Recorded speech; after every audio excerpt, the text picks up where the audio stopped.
She had buried her daughter. Not metaphorically, not emotionally. Legally, officially, permanently. The ocean had taken her. The case had been closed. The world had moved on. But a mother never stopped scanning crowds. It was an ordinary afternoon. Fluorescent lights, shopping carts, the low hum of strangers living their normal lives. And then, she saw her.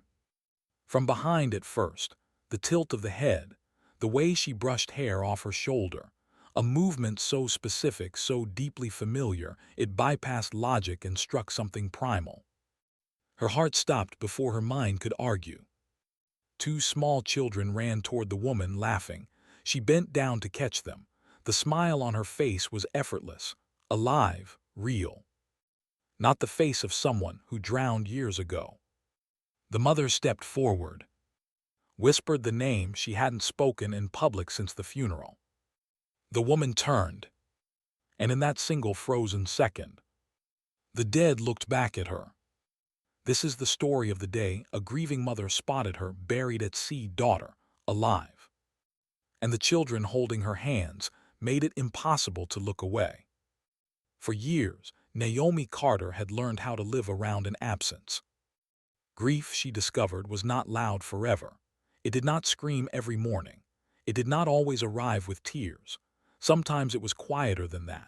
Sometimes it was the way she set 2 plates instead of 3 and did not flinch. Sometimes it was the way she avoided the ocean aisle at the travel agency downtown. Sometimes it was the way she folded laundry and paused at the scent of fabric softener that reminded her of a daughter who used to complain that everything smelled too floral. It had been nearly a decade since the water took Eliza. Nearly a decade since the phone call. Nearly a decade since officials told her there was no evidence of foul play. There had been paperwork. There had been condolences. There had been a service without a body, a framed photograph next to an urn filled with sand collected from the shore where search crews ended their sweep.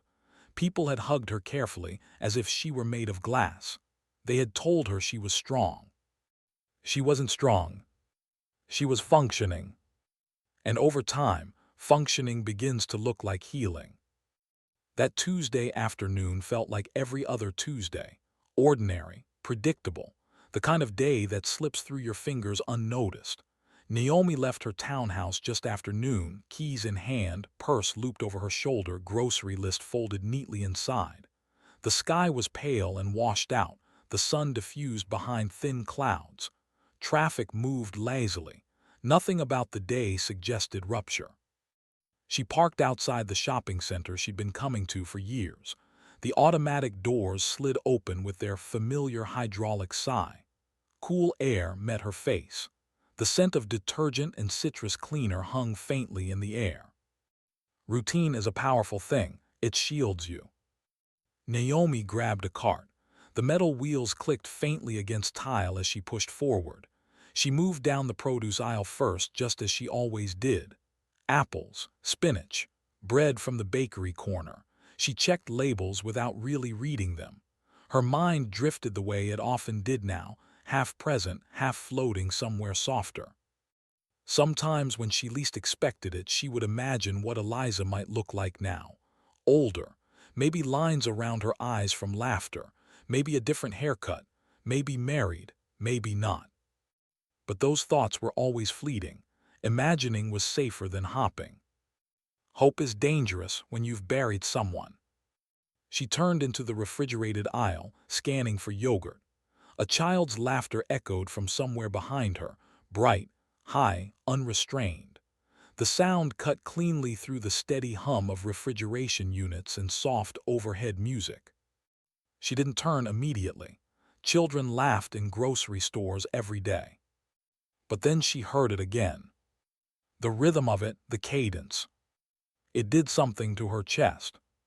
Naomi's fingers tightened around the cart handle. A sensation, subtle but electric, ran up her spine. Not recognition exactly. Not yet. Just a shift.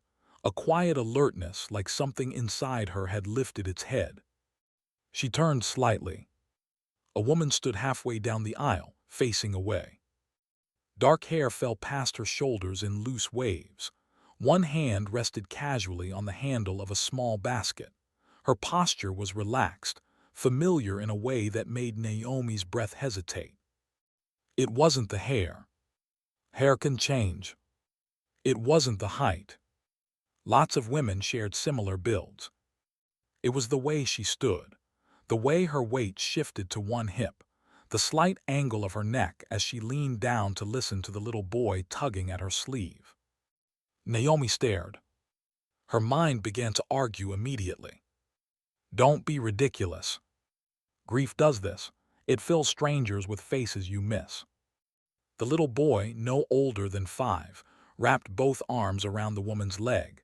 She laughed softly and bent down to scoop him up. The movement was fluid, instinctive. She pressed her nose against his cheek and inhaled dramatically, making him giggle. And in that moment, just that fraction of a second, Naomi felt the ground tilt. Because that gesture, that exaggerated inhale, that playful squeeze. Eliza used to do that. Always had. Since she was 14. Naomi's pulse began to thud in her ears. It can't be. She took a step forward without realizing she had moved. The cart rolled slightly ahead of her. Her heart pounded harder now, faster than it had in years. The air in the aisle felt thinner. The woman stood back up, still facing away. Another child, a little girl, perhaps 3, ran toward her from the cereal aisle, clutching something brightly colored. The woman crouched again, brushing hair gently away from the child's face. The tenderness was effortless. Not staged, not cautious. Natural. Naomi's throat tightened. You are imagining this. You want this too badly. Her fingers began to tremble. She pushed the cart forward another step, then another. Each movement felt slow underwater. The woman adjusted the strap of her handbag. She turned slightly, just enough for Naomi to see the curve of her cheek, the line of her jaw.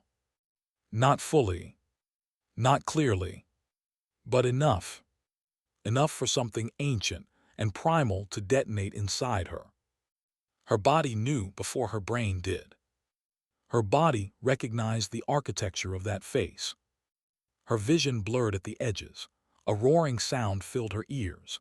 The aisle seemed suddenly too narrow, too bright. No. No. Her mind fought back violently now. Eliza drowned. They searched for days. The Coast Guard confirmed. Victor identified her belongings. There was a report. There was a certificate. There was a funeral. The woman turned another inch. And Naomi saw her profile. Time did not slow. It fractured. Every memory Naomi had packed away ripped itself open at once. Eliza at 16, arguing about curfew. Eliza at 19, laughing too loudly in the kitchen. Eliza brushing her hair in the hallway mirror. Eliza walking toward the pier the last morning Naomi saw her alive. The line of the nose. The shape of the chin. The faint dimple that only appeared when she smiled. It was not a resemblance. It was her. Naomi's knees weakened. She gripped the cart to steady herself. Her daughter had been declared dead. Declared. Not proven. Declared. The little boy wriggled in the woman's arms. She set him down and smoothed his hair with a gesture Naomi had seen 1,000 times before. It wasn't a copy. It wasn't similar. It was muscle memory. The kind you don't lose. Naomi felt heat rush to her face. Her heart hammered so violently she wondered if the entire aisle could hear it. Her mouth went dry. Words formed and dissolved before they reached her lips. Say it. Say her name. But fear clamped down hard. What if she's wrong?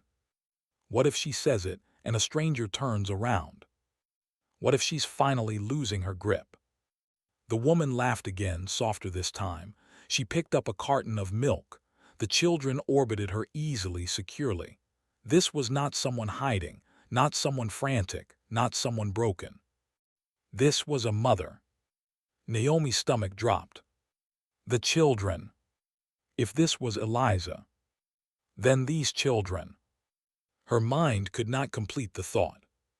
The woman turned fully now, scanning the aisle as if searching for something. And their eyes met. There are moments in life that do not belong to time. They hover outside it. This was one of them. Naomi saw everything. Older, yes, softer around the edges, hair slightly darker than she remembered, but the eyes. The eyes were the same. Not similar. The same. A flicker passed across the woman's face. Recognition, shock, calculation. It was gone almost instantly, replaced by something controlled, neutral. But Naomi saw it. She saw the split second of awareness. Her breath left her body in a silent gasp. "Eliza," she whispered. The name trembled in the air between them. The woman's hand tightened around the milk carton. The little girl tugged at her coat. "Mommy." The word struck Naomi like a physical blow. "Mommy." Not Naomi. "Mommy."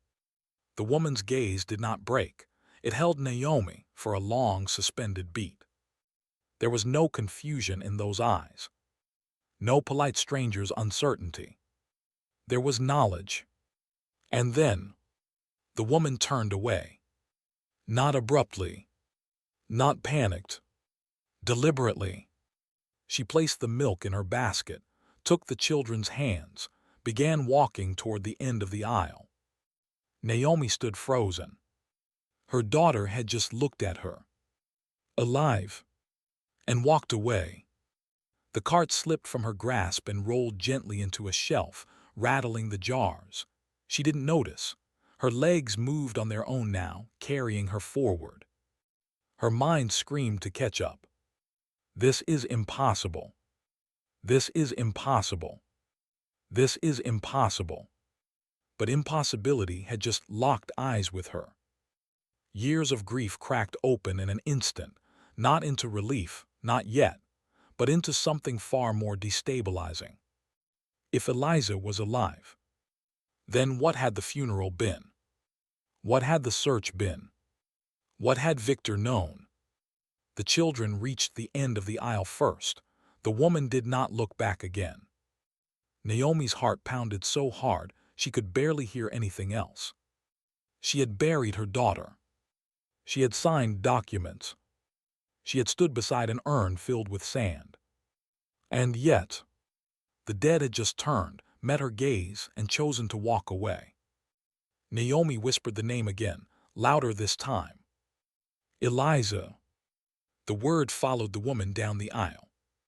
And for the first time in nearly 10 years, grief gave way to something else. Not closure. Not comfort. But certainty. Her daughter was not at the bottom of the ocean. She was here. And she had children. And she had just chosen not to come back. Naomi did not remember abandoning the cart. She did not remember pushing past the display of bottled water or brushing shoulders with the elderly man comparing soup labels. Later, she would struggle to recall how she moved from the refrigerated aisle to the main corridor of the store. But her body remembered. It moved with singular focus. At the end of the aisle, the woman, Eliza, turned left toward the checkout lanes. The two children trotted beside her, one skipping to keep up. The little girl's hand was tucked firmly into hers. The boy walked on the other side, carrying a small box of cereal against his chest like treasure. Naomi's vision tunneled. Noise dulled into a distant hum. The beep of scanners, the murmur of shoppers, the squeak of cartwheels, everything blurred into background static. There was only the woman's back, the slight sway in her step, the unmistakable rhythm Naomi had once memorized when she would watch her daughter cross the street as a teenager. Her heart was racing too fast. It hurt.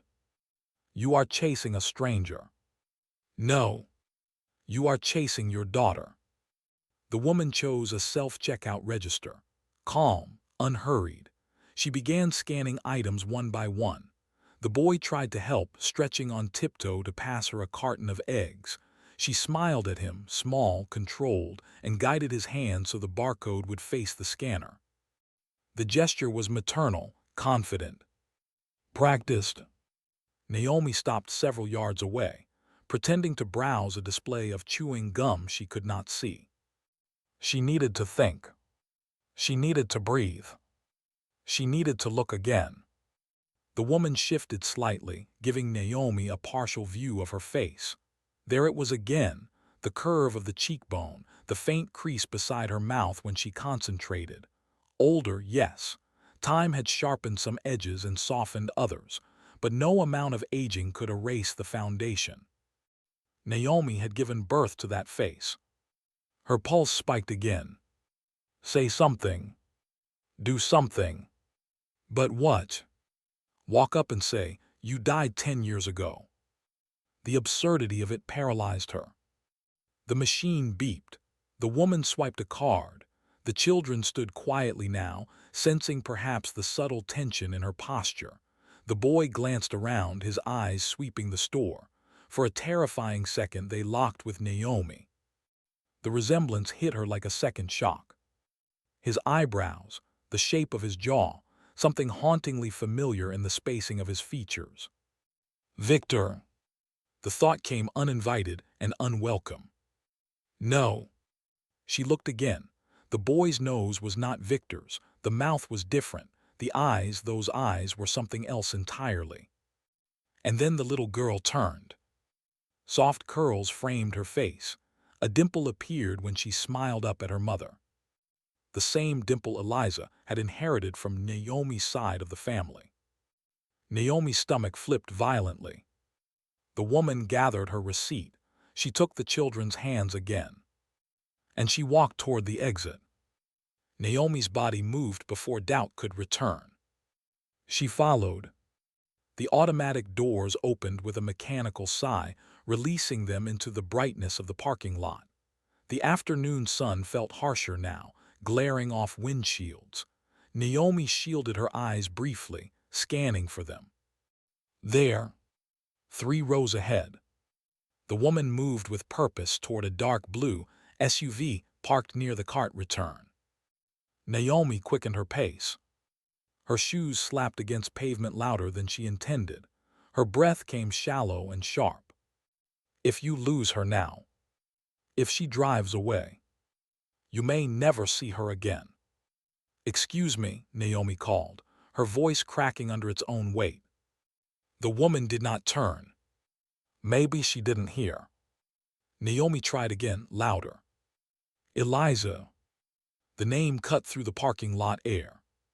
The woman stopped. It was subtle, just a slight stiffening in her shoulders. A fraction of a second where her grip tightened around the children's hands. Naomi saw it. Saw the reaction before the composure returned.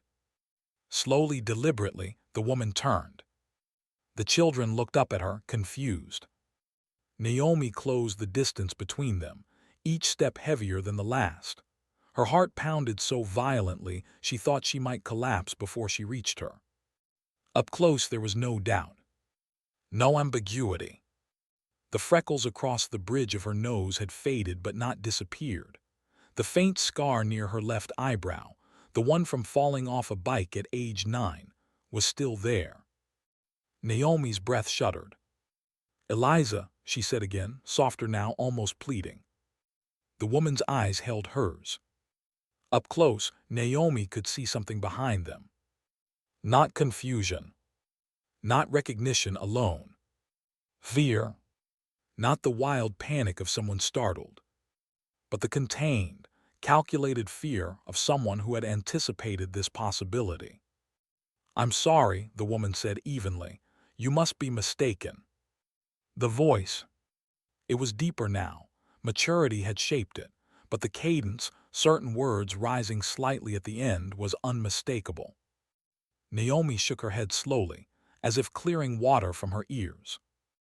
No, she whispered. No, I'm not mistaken. The boy squeezed the woman's hand tighter. "Mom," he asked quietly. The word struck again, slicing clean through Naomi's chest. The woman knelt slightly, brushing a reassuring hand over his shoulder without breaking eye contact with Naomi. "It's okay," she told him softly.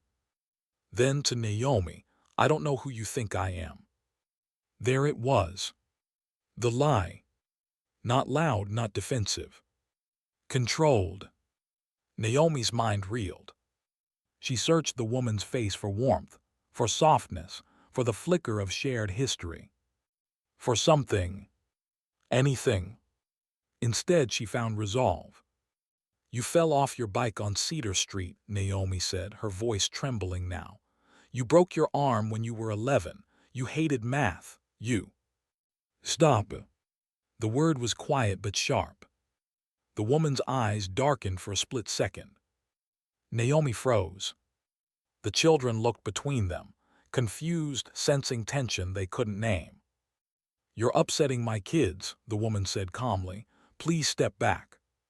Naomi glanced down at them. The little girl was staring at her openly now, curious, not afraid, just studying her.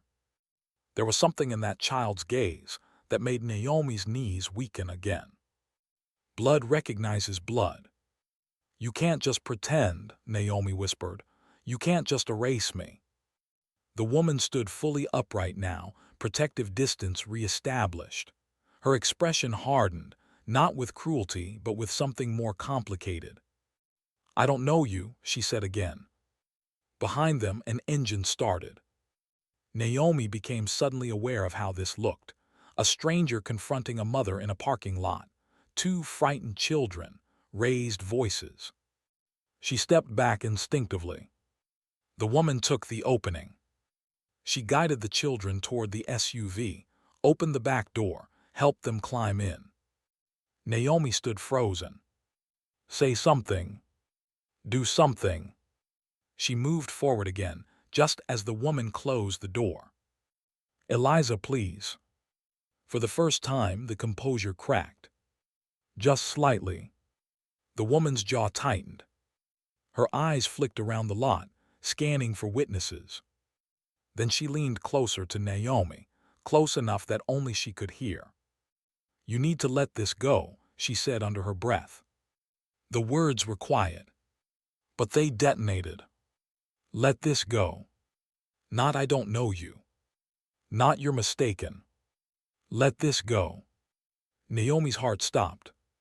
The woman stepped back immediately, expression neutral once more. She rounded the front of the SUV and slid into the driver's seat. The engine roared to life. Naomi lunged forward instinctively, one hand reaching toward the hood as if she could physically stop what was happening. The SUV reversed smoothly, paused, and then drove away. Naomi stood in the middle of the parking lot, sunlight glaring against her tear-blurred vision. Her daughter had just spoken to her. Not as a stranger, not as a hallucination, but as someone hiding. And she had children. 2 of them. Naomi's legs gave out. She sank onto the asphalt, unaware of the curious glances from passing shoppers. The world felt unstable, tilted off its axis. 10 years. 10 years of mourning. 10 years of believing the ocean had swallowed her whole. And now, she had heard her voice, felt her presence, seen the scar above her brow, watched her protect children that should not exist in a timeline where she drowned. This was not grief playing tricks. Grief does not invent scars. Grief does not fabricate whispered warnings. Grief does not drive away in a blue SUV with a license plate Naomi had just barely managed to memorize. She repeated it under her breath now, over and over, committing it to memory. Her hands trembled violently. This wasn't closure. It wasn't even relief. It was something far more destabilizing. If Eliza was alive, then someone had lied. And not just to her. To police. To the courts. To the state. Naomi slowly pushed herself to her feet. The parking lot looked different now, sharper, more dangerous. Because the truth wasn't buried at sea. It was driving away. And she had just been told to let it go. Naomi did not drive home immediately. She sat in her car for nearly 20 minutes, hands gripping the steering wheel so tightly her knuckles ached. The engine was off. The world outside her windshield moved in ordinary rhythms, cars backing out, shoppers loading groceries, a stray cart rolling lazily across pavement in the wind. Nothing about the world suggested that reality had just split open. Her breath still wouldn't steady. Let this go. The words replayed over and over, precise and deliberate. Not confusion. Not denial. Instruction. Her daughter had not looked surprised to see her. She had looked prepared. Naomi reached for her phone with shaking hands. First instinct, call the police. But what would she say? Hello, the daughter you declared legally deceased just told me to let it go in a supermarket parking lot. She closed her eyes. Think. Think clearly. Facts. Blue SUV. Partial license plate, KJ74 something. 2 children. A name. No, not a name. An identity shift. If Eliza was alive, she wasn't living as Eliza Carter. She forced herself to breathe slowly. You need proof. Not emotion. Proof. Naomi started the car and pulled out of the lot, but instead of heading home, she circled the perimeter of the shopping center slowly, scanning side streets. The SUV was gone. Of course it was gone. You hesitated. You froze. You lost her. The realization nearly sent her spiraling again, but something steadier was rising now, something colder. If Eliza was alive, she hadn't expected her mother to stop looking. Naomi parked across from the store again and went back inside. This time she walked with purpose. Her grief had just transformed into something else entirely. Resolve. She approached the customer service desk. The teenage clerk behind the counter looked bored, scrolling through something on her phone. Hi, Naomi said, fighting to keep her voice level. I need to speak with a manager. It's urgent. Within minutes, a man in his 40s appeared, polite but cautious. How can I help you, ma'am? Naomi hesitated for half a second, weighing how much to say. There was a woman in here about 30 minutes ago, she began carefully. Dark hair, 2 young children. She checked out at self-scan. I need to review the security footage.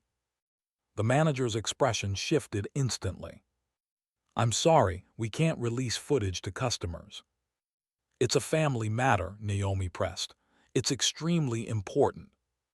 I understand, but store policy. Then call the police, she interrupted, surprising even herself with the sharpness in her tone. Because either way, I'm not leaving without that footage being reviewed. The manager blinked, caught off guard.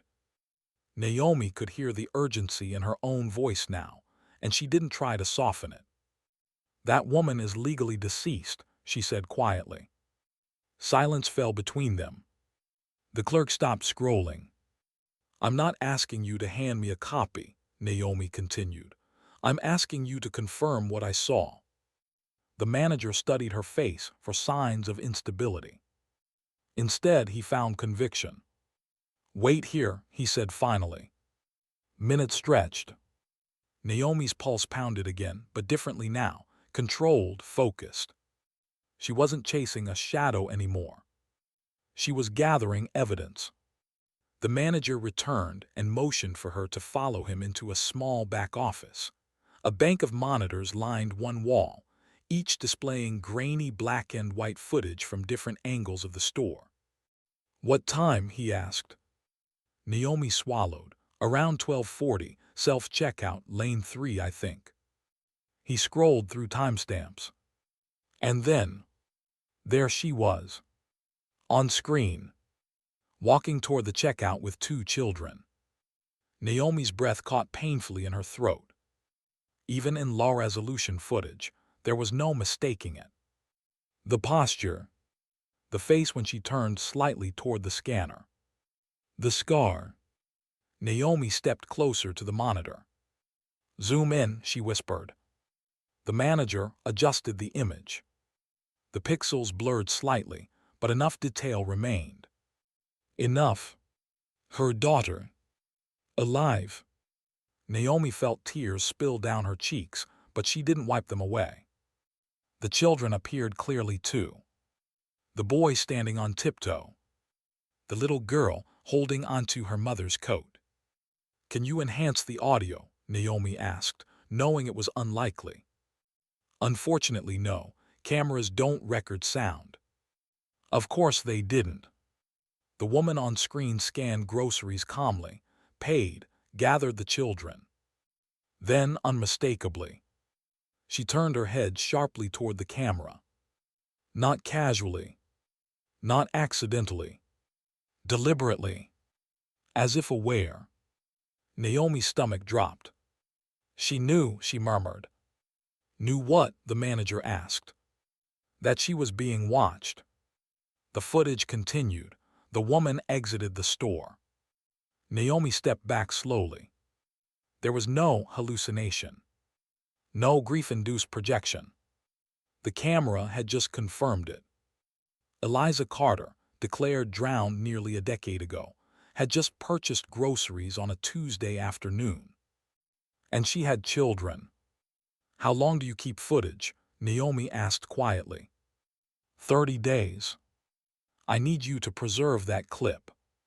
I can't without a police request. Naomi nodded slowly. Then I'll get one. She left the office with a strange calm settling over her. The shock had burned off. What remained was precision. She returned to her car and pulled out her phone again. This time she didn't hesitate. She called the detective who had handled the original case. Retired now, but still reachable. The line rang 3 times. Detective Morgan. His voice was older, gravelly. "Detective," Naomi said, steady now, "you told me my daughter drowned." Silence. "Mrs. Carter. She's alive." Another pause. "I'm sorry. I just saw her, and I have security footage." The detective exhaled slowly. "Mrs. Carter, I know grief can." "This isn't grief," she snapped. "This is proof." She explained everything quickly. Parking lot, conversation, children, footage.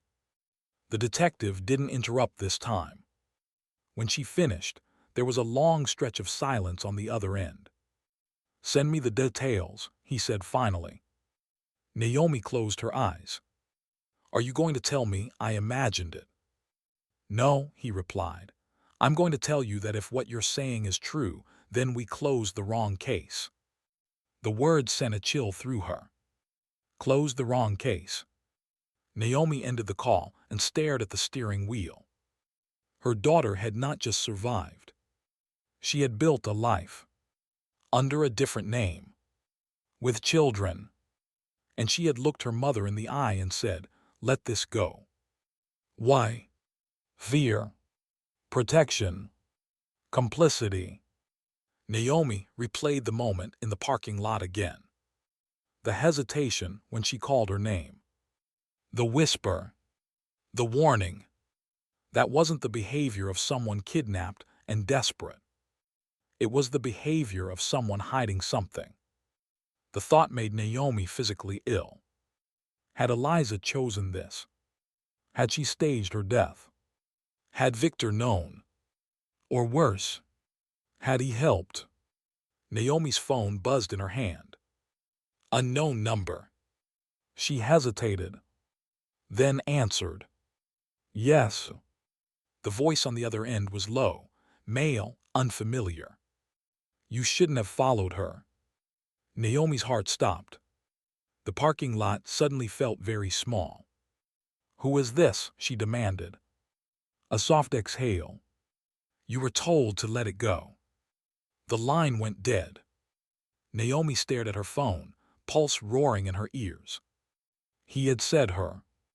Not the woman. Not that person. Her. Which meant they knew exactly who Naomi had seen. And they were watching. Naomi did not realize how long she sat there after the call ended.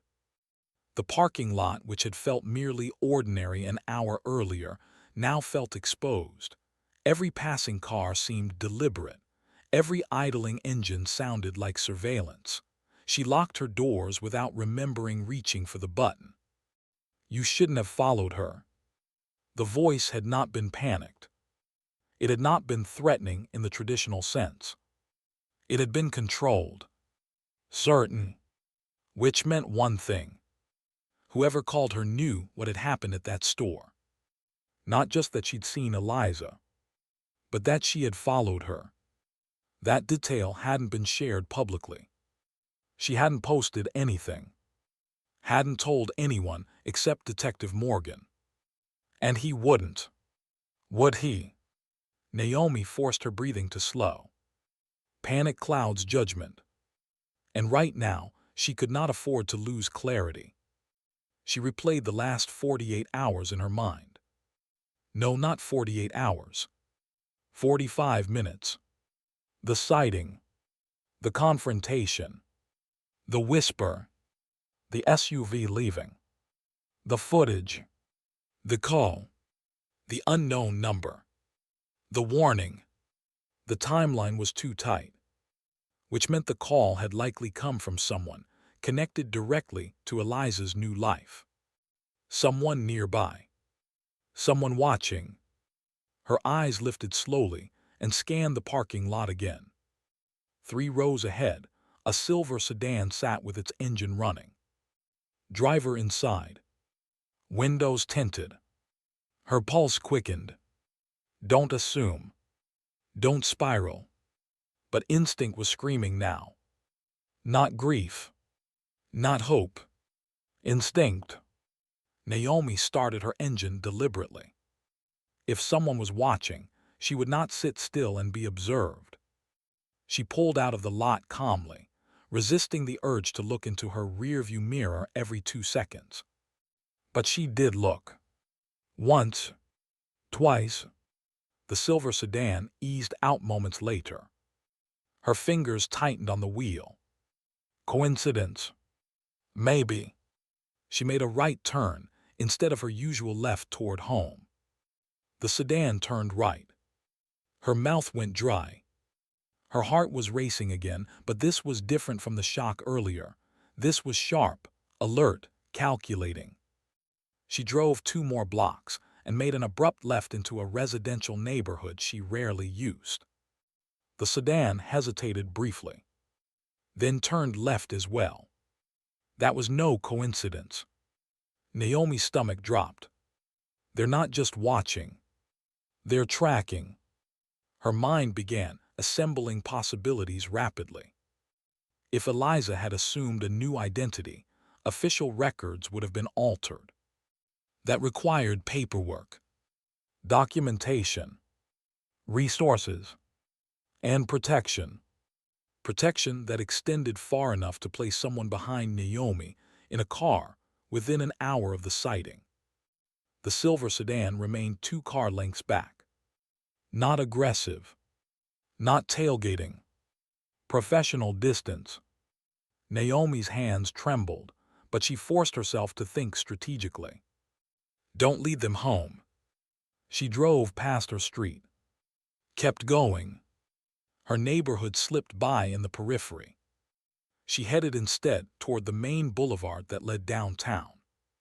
Traffic thickened slightly. Stoplights broke the flow. At the 3rd red light, Naomi glanced back casually. The sedan was still there. The driver wore sunglasses. Face partially obscured. Not someone she recognized. The light turned green. She accelerated steadily, not fast enough to draw attention, not slow enough to encourage pursuit. Her mind kept circling one terrifying question. How deep does this go? If the original case had been closed too quickly, if Eliza had been declared dead without a body, if her belongings had been identified by Victor, if paperwork had been processed, if someone was now monitoring Naomi's movements, then the disappearance was never a tragedy. It was an operation. Her pulse hammered.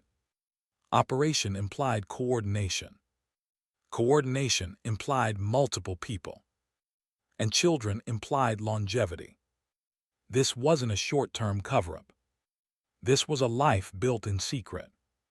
The boulevard opened toward a crowded gas station on the corner. Naomi turned in abruptly. The sedan drove past, did not follow into the lot. Her lungs finally released air she didn't realize she'd been holding. But relief did not come, because if the sedan had been surveillance, they had already made their point. You are being watched. Naomi parked near the convenience store entrance. She stepped out of the car carefully, scanning reflections in windows. Nothing. No sedan. No obvious presence. She entered the store and moved straight to the back aisle, where a row of security cameras pointed toward the pumps. She wasn't buying gas. She was checking angles. From this vantage point, she could see the street through the glass. Traffic flowed normally, but her sense of safety had shattered. If someone had access to her phone number, which was unlisted, if someone knew where she was within minutes, then either she had been followed from the store, or her phone was compromised. The thought hit like ice water. Naomi reached into her purse slowly and stared at her phone. Had she downloaded anything recently? Clicked any unknown links? No. But years ago, when the case was active, authorities had taken her phone briefly during the investigation, returned it after data extraction. She had never replaced it after that period. Her breath caught. Had something remained? Or, more recently, had someone accessed her number through official channels? If Victor had any involvement, if he had influence, if someone inside the system had helped close the case, then Naomi wasn't just dealing with a hidden daughter. She was dealing with institutional protection. Her mind snapped back to the security footage. Eliza had looked up at the camera deliberately. Not startled. Aware. As if she knew she was in a monitored environment and was comfortable with it. Comfortable. Not afraid of being recorded. Not hiding from cameras. That meant one of two things. Either she believed no one would question the footage, or she knew exactly who controlled it. Naomi's pulse thudded again. The children. She hadn't processed that part fully yet. 2 children. Ages roughly 5 and 3. Which meant, if the timeline aligned, the older child would have been conceived approximately 4 years after Eliza's declared death. 4 years. So either Eliza had survived quietly for years before building a family, or she had never been missing in the way Naomi believed. The phone buzzed again. Naomi flinched. Unknown number. Different from the first. Her hand hovered over the screen. Don't answer. But she did. Silence on the other end at first. Then, you need to stop digging. Same male voice. Slight echo this time. Public space. You made a mistake today, he continued, but you can still fix it. Naomi's fear crystallized into anger. You can't erase her, she said coldly. I saw her. A pause. You saw someone who doesn't want to be found. The words were precise. Doesn't want to be found. Not someone who is in danger. Not someone who was taken. Someone who doesn't want to be found. Naomi's stomach churned. Why? She demanded. Silence again. Then, because the alternative is worse. The line went dead. Naomi stared at the screen. The alternative is worse. Worse than what? Worse than staging a death. Worse than abandoning a mother. Worse than rewriting legal records. Her mind raced. If Eliza had faked her death voluntarily, why would she need help to sustain it for nearly a decade? Why involve children? Why maintain surveillance over Naomi? And if she had not chosen this, if she had been coerced, then who was protecting the coercion? Naomi stepped outside the gas station again and looked up and down the street. The silver sedan was gone, but the message remained. They were close enough to call within minutes, close enough to track, close enough to warn. Her daughter was alive, and someone wanted that fact buried deeper than the ocean ever could. Naomi got back into her car slowly. Her hands were steadier now. Fear had transformed again, this time into clarity. They wouldn't be calling her if she were delusional. They wouldn't be warning her if there were nothing to hide. And they wouldn't be following her, unless the truth was dangerous. She looked at her reflection in the rearview mirror. For 10 years she had been grieving a dead daughter. Now she was facing something far more terrifying. A living one. One who had looked her in the eye. One who had whispered nothing, but allowed someone else to say, "Let it go." Naomi started the engine. If they thought a warning would silence her, they didn't understand what happens when you give a grieving mother proof. The ocean had not taken her daughter. Someone had. And whatever the alternative was, Naomi intended to find out, even if they were watching every move she made. Naomi did not go home that night. Home no longer felt safe. Home was predictable, traceable, vulnerable. Instead, she drove to the one place she hadn't stepped inside in nearly 8 years. The storage facility on the edge of town. Unit 417. The last physical space where Eliza still existed in fragments. She parked beneath a flickering sodium light and sat for a moment, staring at the corrugated metal doors lined in neat rows. The night air was colder now, quieter, the kind of silence that presses in on your ears. If they were watching her phone, if they were tracking her car, then this might be the last private space she had left. She stepped out and walked down the narrow corridor between units. Gravel crunched beneath her shoes. Her breath fogged faintly in the cool air. Unit 417. Her hand hesitated before inserting the key. 10 years of dust and grief lived behind that door. The lock clicked. The metal rolled upward with a groan. Inside, boxes, plastic bins, a mattress leaning against the wall, old photo albums, a suitcase that had once been packed for the cruise Eliza never returned from. Naomi stepped inside and pulled the door down halfway behind her. This was where she had stored everything she couldn't bear to throw away, but couldn't look at either. Tonight she needed to look. She opened the first box. Clothes. A denim jacket Eliza wore constantly at 17. Naomi pressed it to her face without thinking. The scent was gone. Time had erased even that. Next box. School notebooks. Sketches. Letters. Her hands trembled as she sifted through them. She wasn't looking for memories. She was looking for inconsistencies. If Eliza had planned this, if this had been deliberate, there would be signs. There are always signs.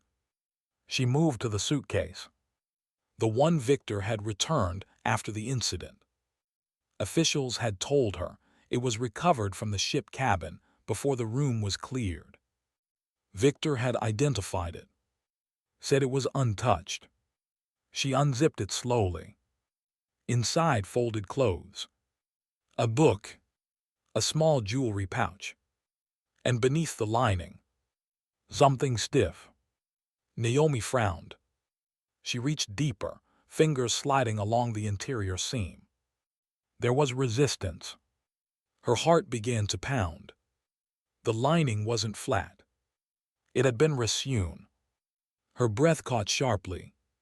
She grabbed a small pair of scissors from a nearby box and carefully cut along the inner seam. The fabric peeled back. And inside, a sealed envelope. Hidden, not discovered, not logged in any report. Her name was written across the front in Eliza's handwriting. Naomi's hands began to shake violently. This had been inside the suitcase the entire time. The suitcase Victor had returned. The suitcase police had cleared. The suitcase she had stored untouched for nearly a decade. The envelope was yellowed slightly at the edges. Unopened. No one had found it. No one except her. Her pulse roared in her ears. If Eliza had written this before the trip, if she had hidden it, then she had known something was coming. Naomi sat down on the cold concrete floor of the storage unit. Her vision blurred with tears she hadn't yet allowed to fall. She traced the handwriting with her thumb. Her daughter's handwriting. Alive. Planned. Intentional. The phone in her purse buzzed again. She ignored it. Nothing mattered except the envelope in her hands. Her throat tightened as she slid a finger beneath the flap. For a split second she hesitated. Because once opened, everything would change again. She broke the seal. Inside was a single sheet of paper, folded twice. Her breath shook as she unfolded it. The handwriting was rushed, uneven, not casual, urgent. Mom, if you're reading this, something has gone wrong. Naomi's heart slammed painfully against her ribs. Her eyes moved faster now. I didn't want to worry you. I thought I could handle it. Victor says everything is under control. He says this is temporary. The air left her lungs. Victor. Her vision tunneled. He told me it's the only way to keep everyone safe, but I don't trust it anymore. If anything happens to me, it won't be an accident. Please don't believe them if they say it was. The words blurred as tears finally spilled down her face. Not an accident. Not an accident. Her hands trembled so violently she could barely hold the page steady. The letter continued. I'm scared, Mom. There are things you do know. There are people involved who don't want their names mentioned. If I disappear, it's because I had no choice. But if I survive, I won't be able to come back. Not right away. Maybe not ever. Naomi's breath broke into a quiet sob. If I survive. Survive what? I love you, no matter what they tell you, no matter what you see. Please don't stop looking for me, even if they close the case, even if they say it's over. Her hands dropped into her lap. The paper fluttered slightly in the faint draft from the door. Please don't stop looking for me. For 10 years she had tried to move on. Tried to accept. Tried to let it go. But her daughter had anticipated the lie. Had predicted the closure. Had known there would be a narrative. Victor says everything is under control. Victor says it's temporary. Victor says. The phone buzzed again. Insistent. Naomi stared at the letter. Then at her purse. Slowly she reached for it. Unknown number. Same as before. She answered without speaking. The voice on the other end was no longer calm. You found something. It wasn't a question. Naomi's blood ran cold. How do you know where I am? She whispered. A soft exhale.